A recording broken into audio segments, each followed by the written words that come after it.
Լավ եք, շատ ուրախ եմ բոլորին այստեղ տեսնել,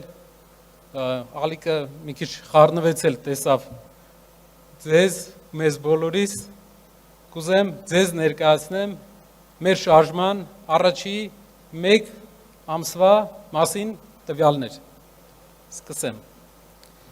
1.5 ամիս առաջ մենք մեկնարկել ենք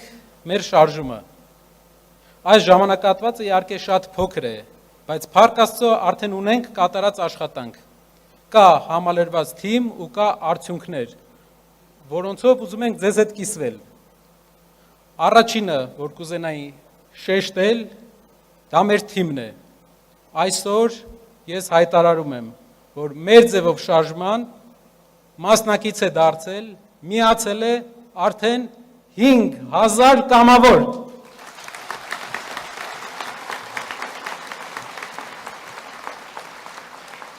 Ամեն օր հարյուրավոր մարդիկ զանգահարում են, համացանցային կապ են հաստատում և միանում են մեզ առաջարկելով կամավորականություն, որպեսզի երկրում հնարավոր լինի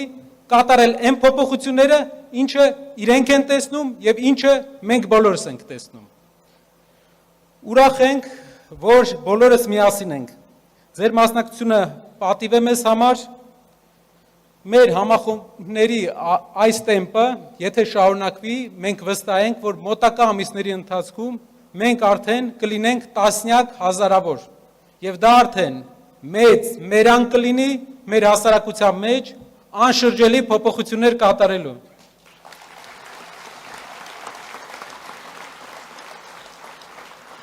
Թիմը երիտասարդ է, այդ պատճառով երբեմն մեզ հարցնում են, ինչն է պատճառը, որ մարդիկ միանում են մեր ձևով շարժմանը։ Ես կարող եմ ասել, որ պատճառը Սամվել Կարապետյանն է։ Նրա անունը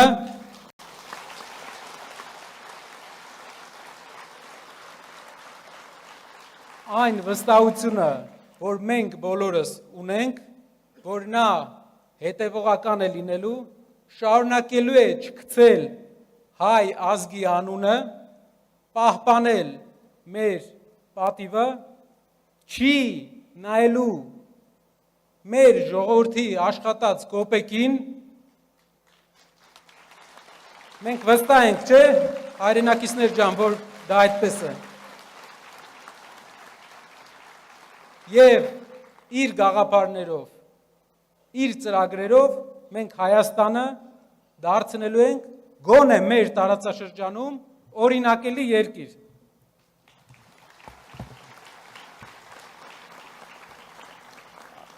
Մեզ նաև շատ են քննադատում, ասում են ուր գնում եք, իսկ մենք շատ շրջաններում մարզեր են գնում, ու ասեմ իմ ամենահաճելի, ինձ համար ամենահաճելի մասն է դա, որովհետև այն էներգիան, այն դրական էներգիան, որ մենք մարզերից, գյուղերից ստանում ենք, աննկարագրել է այս ամբողջ պրոցեսում, այս հորձանոթում ինչի մեջ մենք հայտնվել ենք, իմ համար ամենաուրախ օրերը ես տեսել եմ գյուղերում, այցելելով գյուղեր։ Շատերը խոսում են, որ գյուղերում մարդիկ ունեն պրոիշխանական հայացքներ և իրենց ձեռք է տալիս այս ամենը ինչ տեղի է ունենում։ Ես վստահեցնում եմ, դա առասպել էր, գյուղերում մենք տեսանք մեծ հակազդեցություն և գյուղերում տեսանք գաղափարներ։ Մեզ առաջարկում էին այնպիսի գաղափարներ, անգամ տնտեսագիտական, որ մեր տնտեսագիտական թիմը դեռ չէր հանգել դրան, ու այդ մարդիկ իրենց գաղափարները շարք են դառնալու մեր գաղափարներին, և մենք դրանցից լավագույնները ներդնելու ենք մեր ծրագրերի մեջ։ Շնորհակալ եմ։ Շատ են քննադատում, ասում են, քաղաքական ուժը ինչպես կարող է լինել միայն տնտեսությունից խոսել, ձեզ մոտ ստացվում է տնտեսությունը, դրանից էլ խոսում եք։ Ասեմ շատ կարևոր բան, ասում են զբաղվեք քաղաքականությամբ։ Շորջ ջան, 30 տարի զբաղվել են քաղաքականությամբ, ո՞նց են զբաղվել։ Լավ են զբաղվել։ Մենք պետք է զբաղվենք տնտեսությամբ։ Մեր երկրի ղեկավարները իրենց ժամանակի 80%-ը պետք է ծախսեն տնտեսության վրա։ Երբ մենք նայում ենք օտար երկրների նախընտրական ամբողջ քարոզարշավները բոլորը տնտեսության մասին են։ Նայում ենք Հայաստանինը, բոլորը իրար մասին է։ Մարդիկ իրար մասին են մենակ խոսում։ Կյանքի, ասում են, ինչ կապ ունի Թալինում ինչ ես կառուցելու։ Երկրում դու պետք է քաղաքական ինչ որ միտք տաս։ Բայց Թալինում կառուցած գործարանից,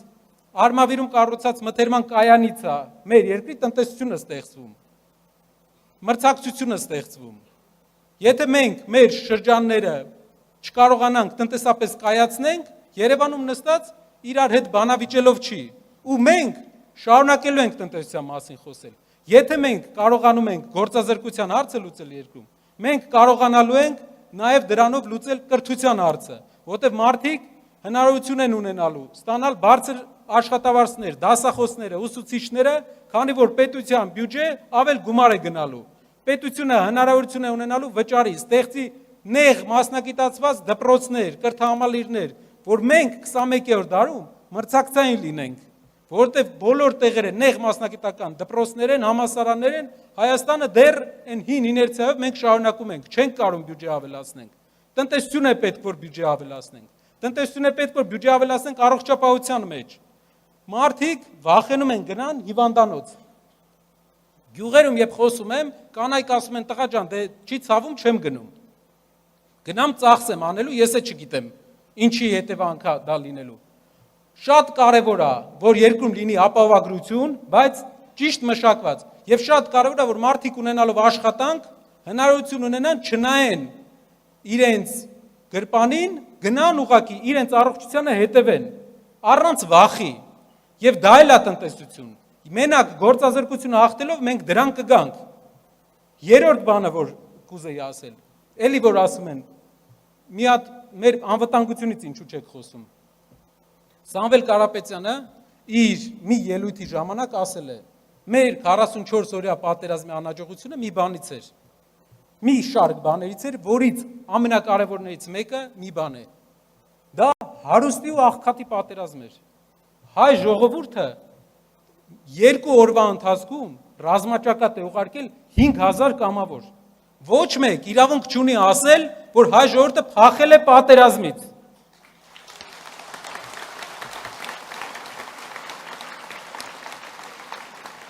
Ադրբեջանական, երբ մենք դիտում ենք ադրբեջանական կադրերը, 3 ավտոբուս է ու 20 հոգի կամավոր։ Մեր մոտ չեք հիշում հարյուրավոր, հազարավոր մարդիկ, բայց երբ դու աղքատ երկիր ես, զենք չես տալի այդ մարդուն, ասում ես տնից զրա բաշխոնը հագի, գնա, չես պլանավորում այդ մարդը ոնց պետք է պայքարի։ Ինչքան էլ քաջ է հայ զինվորը, որը մեր մեծերի ասելով էլ, մասնագետների ասելով էլ ավելի պատրաստված է, ավելի մոտիվացված է, չես կարող պայքարել, մեզ պետք է լավ տնտեսություն, որ կարողանանք լավ սարքավորումներով զինենք մեր բանակը, մենք ոչ մի նկրտում չունենք, որևէ ինչ-որ խնդրով, ինչ-որ երկրի հետ հակամարտություն սկսելու, մենք ուղղակի խաղաղություն ենք ուզում, Հայաստանը տարածաշրջանի ամենախաղաղասեր երկիրն է եւ իր խաղաղությունը պետք է լինի ապահովված, իսկ մեր անվտանգային համակարգը մեր ամրագոտին է։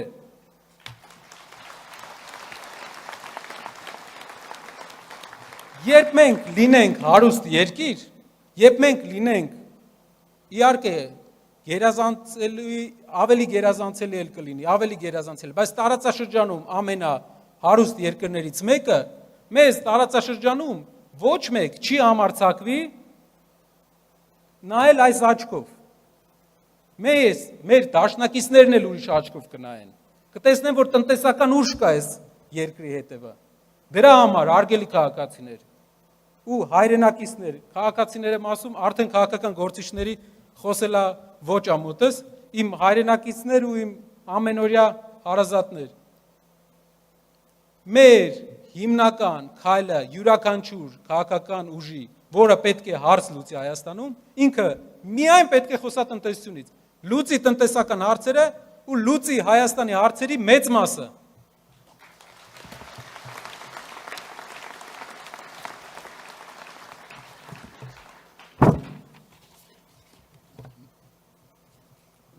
Մի քանի բան էլ կուզեի ավելացնել, եթե թույլ կտաք։ Առաջինը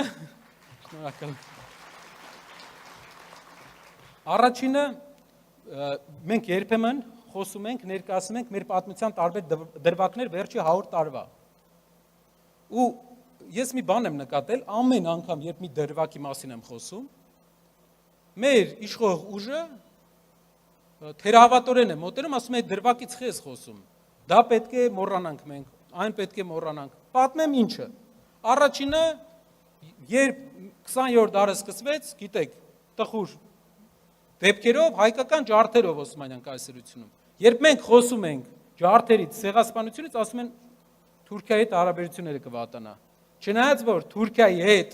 սահմանի հետ կապված երբեք Թուրքիայի պահանջը չի եղել ցեղասպանության հարցը օրակարգից հանել։ Թուրքիայի միակ պահանջը եղել է Քարվաճարի ազատագրման հարցը, դուք գիտեք այդ։ Բայց ասում են մի խոսա թուրքերի հետ կվատանանք։ Եվ դրանից հետո 20 թվից հետո եկել է երկրի խորհրդայնացումը։ Մի անգամ ես խոսքի մեջ ասեցի, որ խորհրդային միության ժամանակ մեր պապերը տարիքով շատ մարդիկ ովքեր այստեղ են 1000 հատ գործան են սարքել 10 տարում։ Դրանից հետո մարդիկ ասեցին դու քարոզ ես անում խորհրդային միության։ Հարգելիներս, խորհրդային միությունը գնացել է ու խորհրդային միության քանդման, կազմաքանդման հիմնական կատալիզատորը եղել է արցախյան շարժումը։ Եվ չի վերադառնա խորհրդային միությունը։ 21-րդ դարը դինամիկ ազգային պետությունների դար է, որը մենք պետք է լինենք։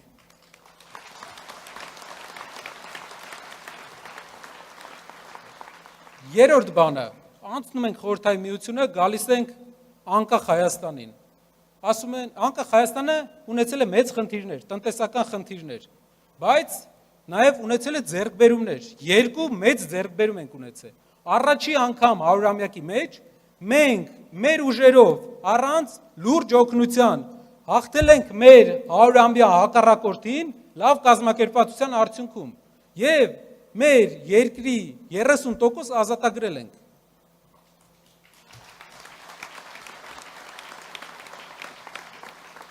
Երկրորդ բանը, որ ձեռք ենք բերել, սովետական միությունը միշտ սահմանափակում էր մեր ազգային ինքնագիտակցությունը։ Մենք ձեռք ենք բերել դպրոցներում, կրթության մեջ, ազգային ինքնագիտակցության ավելի բարձր աստիճան։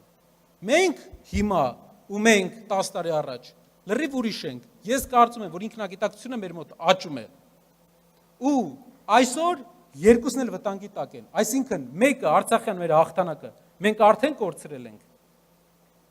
Իսկ ազգային ինքնագիտակցությունը վտանգի տակ է, որովհետև այսօր բոլոր տեղերից ենթարկվում է пассив հարցակումների, որ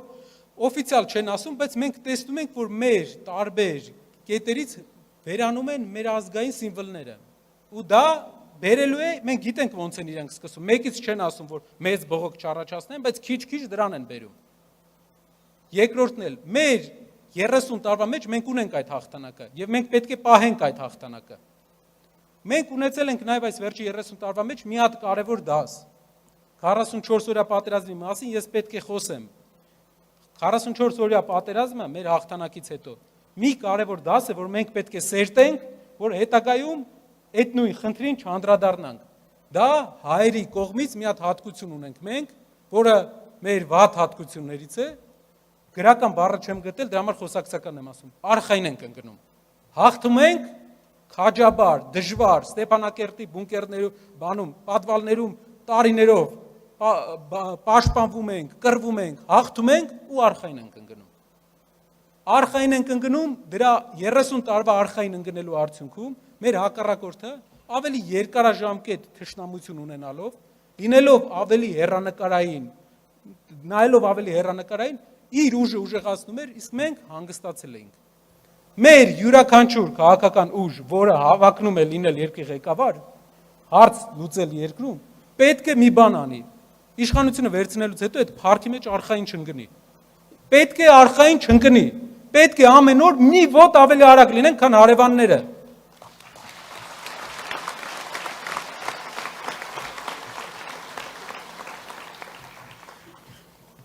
Հայ մարդուն շատ բան պետք չի։ Եթե մենք նայում ենք, պետք է ընտանիքում բոլորը առողջ լինեն, բնակարան լինի, լավ կրթություն երեխաներին, մեծերը, որ անհոգ ծերություն ունենան։ Ու այսքան տաղանդ ունեցող ազգը չի կարող դրան չհասնել։ Ուղղակի լավ ուղղորդում է պետք։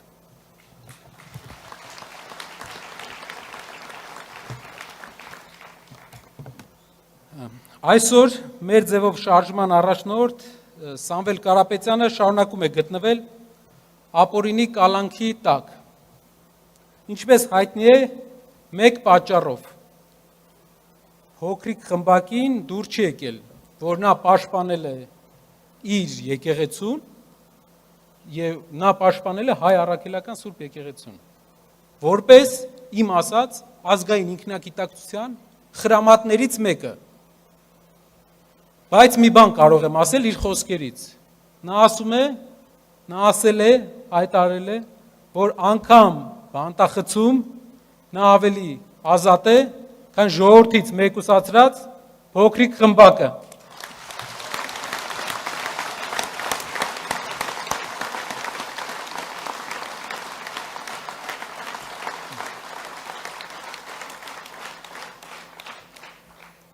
Հիշում եք, մեր ձեւ շարժման ստեղծման ժամանակ մենք հայտարարել ենք, որ լինելու է 5 աշխատանքային խումբ։ Մենք այսօր ներկայացնելու ենք 5 խմբի արած աշխատանքները եւ մարդիկ կներկայացնեն իրենց տեսլականները, այն մարդիկ, ովքեր միացել են մեզ։ Շնորհակալ եմ։